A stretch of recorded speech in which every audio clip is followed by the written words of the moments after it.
नमस्कार दोस्तों, मैं हूँ भूमिका। आप सभी का मेरे चैनल स्वाध्याय आंतरिक अन्वेषण में तहे दिल से स्वागत है। दोस्तों, क्या आपने कभी अपने अस्तित्व के वास्तविक रूप के बारे में सोचा है? अपने नाम, नौकरी के शीर्षक और शारीरिक बनावट के अलावा आप कौन हैं? योग दर्शन हमें सिखाता है कि मनुष्य केवल हड्डियों, मांसपेशियों और रक्त का एक भौतिक शरीर नहीं है, बल्कि 3 जटिल शरीर हैं जो कई परतों से बने हैं, जो हमारे अस्तित्व के लिए आवश्यक हैं। हम इन परतों को 5 कोशों के रूप में जानते हैं और इनमें सच्चे आत्म के ज्ञान को खोलने की कुंजी है। इस वीडियो के माध्यम से आप योग के 3 शरीरों और 5 कोशों को पता लगा पाएंगे। आप अपने अस्तित्व की परतों की गहराई में उतर पाएंगे और इस सार को खोज पाएंगे कि आप वास्तव में कौन हैं। आइए आत्म खोज की इस यात्रा में मेरे साथ जुड़िए और योग दर्शन के प्राचीन ज्ञान के माध्यम से स्वयं के रहस्यों को उजागर करिए। योगिक दर्शन के अनुसार मनुष्य के 3 शरीर होते हैं: भौतिक शरीर, सूक्ष्म शरीर और आध्यात्मिक शरीर, जिसे आमतौर पर आत्मा के रूप में भी जाना जाता है। ये सभी महत्वपूर्ण जीवन शक्ति ऊर्जा के माध्यम से एक दूसरे से जुड़े हुए हैं। वास्तव में ये 3 निकायों और उनकी भूमिका को समझने के लिए हमें थोड़ा और गहराई में जाने की जरूरत है। आइए एक एक करके समझते हैं। दोस्तों, जब आप खुद को आईने में देखते हैं तो क्या देखते हैं? आप कहेंगे 2 आँखें, 1 नाक इत्यादि। ये मानव शरीर के मूर्त पहलू हैं जो भौतिक शरीर का निर्माण करते हैं। इसे स्थूल शरीर भी कहा जाता है। इस शरीर में हमारी मांसपेशियां, हड्डियां, अंग और अन्य सभी भाग शामिल होते हैं जो आपके भौतिक स्वरूप को बनाते हैं। मूल्यतः जो कुछ भी आप अपनी आंखों से देख सकते हैं या अपने हाथों से छू सकते हैं, वह आपका भौतिक शरीर है। सतह से परे स्थूल शरीर 5 प्राथमिक तत्वों से बना है: पृथ्वी, जल, अग्नि, वायु और आकाश। इसीलिए हमें अपने भौतिक शरीर को बनाए रखने के लिए इन 5 तत्वों के दैनिक सेवन की आवश्यकता होती है। आयुर्वेद का प्राचीन विज्ञान इस बात पर आधारित है कि शरीर को स्वस्थ और रोग मुक्त रखने के लिए इन 5 तत्वों को नियमित रूप से ताजा किया जाना चाहिए। योग में हम तत्वों को संतुलित करने और अपने भौतिक शरीर के स्वास्थ्य और जीवन शक्ति को बनाए रखने के लिए अक्सर आसन, योग मुद्राएं और ध्यान का अभ्यास करते हैं। भौतिक शरीर उपकरण शरीर है। इस भौतिक संसार में कुछ भी करने के लिए हमें इसकी आवश्यकता होती है।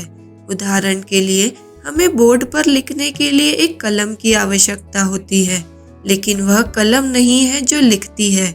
हम कलम का उपयोग करके लिखते हैं। दूसरा है सूक्ष्म शरीर। सूक्ष्म या ऊर्जावान शरीर वह सूक्ष्म शरीर है जो भौतिक शरीर का आधार है। सूक्ष्म शरीर भौतिक और आध्यात्मिक शरीर के बीच का सेतु है।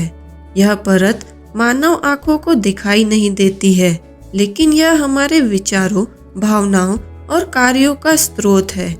सूक्ष्म ऊर्जा चैनल, जिन्हें नाड़ी और चक्र के रूप में जाना जाता है, इस शरीर में स्थित है।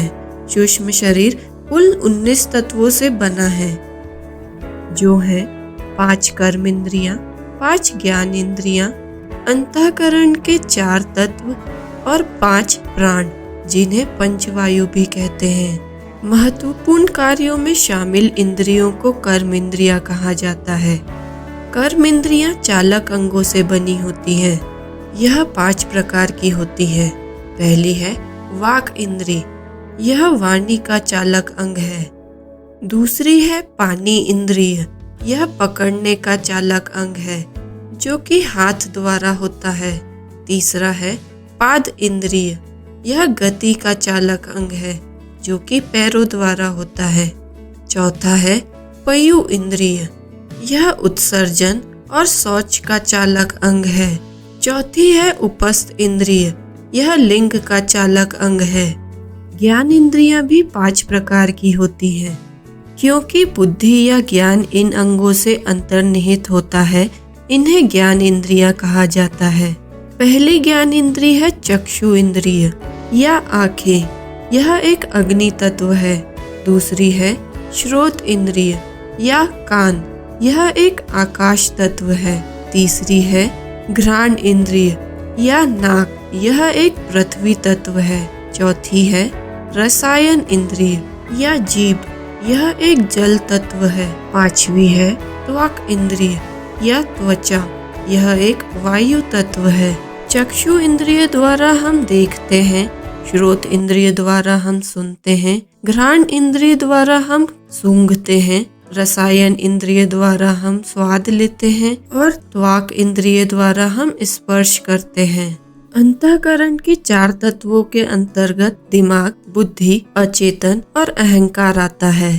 सूक्ष्म शरीर को अपने कामकाज के लिए प्राण या महत्वपूर्ण शक्तियों की आवश्यकता होती है। प्राण वे सूक्ष्म ऊर्जाएं हैं जो हमारे जीवन की गतिविधियां जैसे सोचना, बोलना, चलना, पचाना आदि के लिए आवश्यक होती हैं। योग, प्राणायाम और ध्यान जैसे अभ्यास हमारे सूक्ष्म शरीर को संतुलित और सामंजस्यपूर्ण बनाने का काम करते हैं। प्रमुख 5 प्राण इस प्रकार होते हैं। पहला है उदान प्राण। उदान हृदय के ऊपर स्थित ऊर्जा या महत्वपूर्ण शक्ति को संदर्भित करता है। उदान इस क्षेत्र में मस्तिष्क, आँख, नाक और हाथ जैसे शारीरिक प्रक्रियाओं को नियंत्रित करता है। उदान प्राण हमें अंतरिक्ष तत्व से प्राप्त होता है। अंतरिक्ष तत्व हमारे वायुमंडल में वायु के ऊपर स्थित होता है। दूसरा है प्राण प्राण। प्राण हृदय के क्षेत्र में स्पष्ट रूप से कार्य करता है और हृदय की धड़कन को नियंत्रित करने के लिए जिम्मेदार होता है।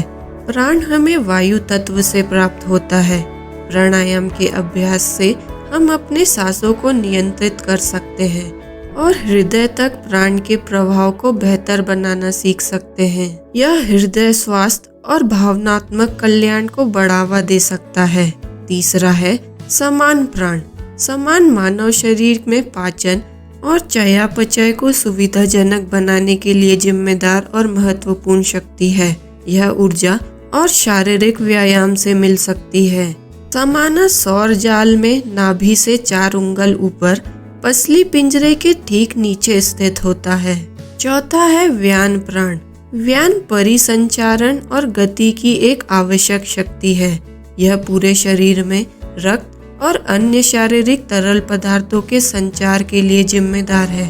यह प्राण हमें पानी से मिलता है, जो शरीर में द्रव्य संतुलन बनाए रखने के लिए महत्वपूर्ण है। व्यान नाभि के 3 उंगल नीचे स्थित होता है। पांचवा है अपान प्राण। अपान उत्सर्जन की शक्ति है। यह प्राण शरीर से अपशिष्ट और विषाक्त पदार्थों को समाप्त और बाहर निकालता है।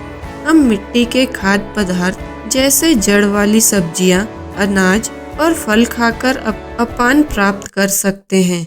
अपान श्रोणि क्षेत्र में स्थित होता है, जिसमें पेट का निचला हिस्सा, प्रजनन अंग और कूल्हा शामिल होता है। तीसरा निकाय है आध्यात्मिक शरीर, जिसे कारण शरीर भी कहते हैं। आध्यात्मिक या कारण शरीर बीज शरीर है। यह शरीर आपके पूरे जीवन में चलता रहता है और इस जीवन और पिछले जन्म में आपके साथ जो कुछ भी हुआ है उसके कर्म के रूप में सूक्ष्म प्रभाव संग्रहित करता है। इसका मतलब यह है कि कारण शरीर अगले जीवन में स्थूल और सूक्ष्म शरीर के विकास को निर्धारित करता है। जब हम मरते हैं तो आध्यात्मिक शरीर एक नया भौतिक और सूक्ष्म शरीर धारण कर लेता है। इस प्रक्रिया को पूर्ण जन्म कहा जाता है, जिसका अर्थ है फिर से देह में आना। आध्यात्मिक शरीर वह भी है जो परमात्मा से जुड़ा होता है। परिणाम स्वरूप हम इसे अपने अभ्यास के अंतिम लक्ष्य, आत्मज्ञान या आत्म साक्षरता तक पहुंचने के लिए एक वाहन के रूप में उपयोग कर सकते हैं। आध्यात्मिक शरीर के तत्व हैं आत्मा, कर्म लेखा, मुक्त इच्छा और संस्कार। दोस्तों, अब देखते हैं कोश क्या होते हैं। 5 कोश 3 निकायों के भीतर स्थित होते हैं। संस्कृत में आवरण का अर्थ है कोश। शुद्ध चेतना या स्व को घेरने वाली 5 परतें। संस्कृत में उन्हें अन्नमय कोश, प्राणमय कोश, मनोमय कोश, विज्ञानमय कोश और आनंदमय कोश कहा जाता है। आइए एक एक करके 5 कोशों को समझते हैं। पहली है अन्नमय कोश। आत्मा की पहली और सबसे भारी परत अन्नमय कोश है, जिसका शाब्दिक अर्थ भोजन कोश है। यह पदार्थ से बना भौतिक शरीर है, जिसमें त्वचा, हड्डियां, मांसपेशियां और अंग शामिल हैं। यह कोश भोजन, पानी और आश्रय जैसी हमारी बुनियादी जीवित जरूरतों के लिए जिम्मेदार है। अन्नमय कोश के माध्यम से ही हम भौतिक दुनिया का अनुभव करते हैं और अपने आसपास के प्राकृतिक वातावरण के साथ बातचीत करते हैं। दूसरी है प्राणमय कोश। प्राणमय कोश शरीर का ऊर्जा आवरण है। यह कोश पहले वर्णित 5 प्रमुख प्राणों से बना है, जो पूरे शरीर में जीवन शक्ति ऊर्जा प्रवाहित करने में मदद करता है। परिणाम स्वरूप प्राणमय कोश हमारे जीवित रहने के लिए आवश्यक महत्वपूर्ण कार्यों जैसे श्वास, पाचन, परिसंचारण में एक महत्वपूर्ण भूमिका निभाता है। तीसरा है मनोमय कोश। मानस का अर्थ है मन। यह कोश शरीर का मानसिक आवरण है और इसमें हमारी भावनाएं, विचार, स्मृति और कल्पना शामिल है। यह कोश हमारे संज्ञात्मक कार्यों जैसे स्मृति, धारणा और तर्क के लिए जिम्मेदार है और यहीं पर हम अपने अनुभवों और भावनाओं को संसाधित करते हैं। चौथा है विज्ञानमय कोश अर्थात ज्ञान। विज्ञान में वह आवरण है जो मनुष्य को जानवरों से अलग करता है। मनुष्य और जानवर दोनों ही भावनाओं और गहरे संबंधों का अनुभव कर सकते हैं, लेकिन केवल मनुष्य के पास ही सही से गलत और शाश्वत से भ्रम का निर्धारण करने की बौद्धिक क्षमता है। हमारी बुद्धि, अंतर्ज्ञान और आंतरिक ज्ञान सभी विज्ञानमय कोश का हिस्सा हैं, जो हमारे आध्यात्मिक विकास में एक महत्वपूर्ण कारक बनते हैं। यह कोश वह जगह भी है जहां हम अपने अंतरतम से जुड़ते हैं और ब्रह्मांड के साथ एकता की भावना का अनुभव करते हैं। पांचवा है आनंदमय कोश। यह आत्मा को ढकने वाला सबसे बेहतरीन और पतला पर्दा है और इसे आत्मा के स्तर के रूप में भी जाना जाता है। आनंदमय आवरण वह है जो हमें आनंद, प्रेम और खुशी महसूस करने की अनुमति देता है। यह हमारी आध्यात्मिक संतुष्टि और मुक्ति के लिए भी जिम्मेदार है। इस कोश के माध्यम से हम सभी चीजों के साथ अपने अंतर संबंध का अनुभव करते हैं। दोस्तों, 5 कोशों को समझने के बाद अब आप में जिज्ञासा हो रही होगी कि इन कोशों से पार कैसे पाया जाए। आइए अब इसे भी देखते हैं। 5 कोशों का सबसे पहला उल्लेख सबसे पुराने संस्कृत ग्रंथों में से एक तैत्तरीय उपनिषद में पाया जाता है। तैत्तरीय उपनिषद हमें सिखाता है कि मानव जीवन का लक्ष्य इन 5 कोशों को पार करना और स्वयं की वास्तविक प्रकृति का एहसास करना है, जो हमारे अस्तित्व की सभी परतों से परे है। केवल 3 शरीरों में गोता लगाकर और कोशों को छीलकर ही हम अपने वास्तविक स्वरूप को पा सकते हैं और चेतना और एहसास के गहरे स्तर तक पहुंच सकते हैं। चूँकि प्रत्येक आवरण पूरी तरह से अलग है, हम इसकी परतों को पार करने और स्वयं में आगे की यात्रा करने के लिए विभिन्न तरीकों का उपयोग करते हैं। अन्नमय कोश से पार जाने का अर्थ है यह समझना कि आप अपने शरीर से कई अधिक हैं और भौतिक शरीर की सीमाओं से पार जा सकते हैं। हम नियमित आसन अभ्यास और उचित आहार के माध्यम से अपनी चेतना के गहरे स्तरों तक पहुंच सकते हैं। प्राणमय कोश से पार जाने का मतलब यह समझना है कि आप अपनी ऊर्जाओं से कई अधिक हैं। प्राणायाम के नियमित अभ्यास के माध्यम से आप सांस और शरीर की सूक्ष्म ऊर्जा के बारे में अधिक जागरूकता विकसित कर सकते हैं। इससे आपके अस्तित्व के शारीरिक, मानसिक और आध्यात्मिक पहलुओं के बीच संबंध की गहरी समझ पैदा हो सकती है। यह मन को शांत करने, तनाव और चिंता को कम करने, स्वास्थ्य और कल्याण में सुधार करने में भी मदद करता है। मनोमय कोश से पार जाने का अर्थ है यह समझना कि आप अपने मन से कहीं अधिक हैं। यह मौन नियम का अभ्यास करना और निस्वार्थ सेवा में संलग्न होने से आपको मनोमय कोश की सीमाओं को पार करने और चेतना के अधिक गहन स्तरों तक पहुंचने में मदद मिल सकती है। इससे आप में और दूसरों के प्रति आंतरिक शांति, करुणा और एकता की बेहतर भावना पैदा हो सकती है। विज्ञानमय कोश से पार जाने का मतलब यह समझना है कि आप अपनी बुद्धि और विश्लेषण करने की क्षमता से कहीं अधिक हैं। शास्त्रों का अध्ययन, सही पूछताछ कि आप कौन हैं और ध्यान, ये सभी विज्ञानमय कोश में प्रवेश करने और उसके पार पहुंचने के सामान्य तरीके हैं। धर्म ग्रंथों का अध्ययन और आत्म जांच का अभ्यास हमें ज्ञान विकसित करने और वास्तविकता की प्रकृति और अस्तित्व के उद्देश्य को समझने में सक्षम बनाता है। ध्यान भी बुद्धि को शांत करने और भौतिक शरीर और मन की सीमाओं से परे यात्रा करने का एक शक्तिशाली उपकरण है। समाधि आनंदमय कोश से परे जाने का एक प्रभावी तरीका है।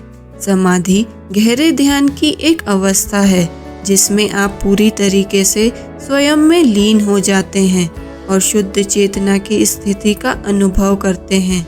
इस अवस्था में आप माया की सीमाओं को पार कर सकते हैं और स्वयं की वास्तविक प्रकृति का अनुभव कर सकते हैं।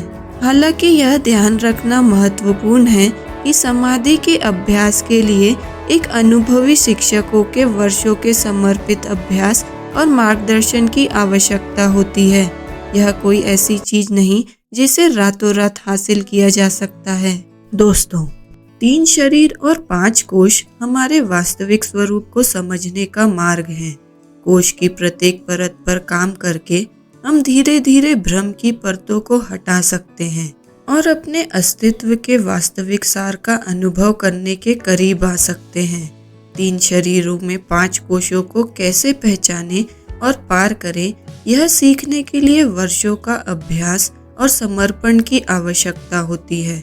लेकिन यदि आप आत्मखोज के मार्ग पर दृढ़ रह सकते हैं तो आप चेतना की गहरी स्थिति को अनलॉक कर सकते हैं और अपने अस्तित्व की वास्तविक प्रकृति की खोज कर सकते हैं। मैं आशा करती हूँ कि इस वीडियो के माध्यम से आप 3 शरीर और 5 कोशों को समझ पाए होंगे। धन्यवाद दोस्तों, आपका दिन शुभ हो। दोस्तों, अगर आपको यह वीडियो पसंद आया है तो इसे ज़्यादा से ज़्यादा लोगों के साथ शेयर करके उन्हें भी इस जानकारी से लाभान्वित करें।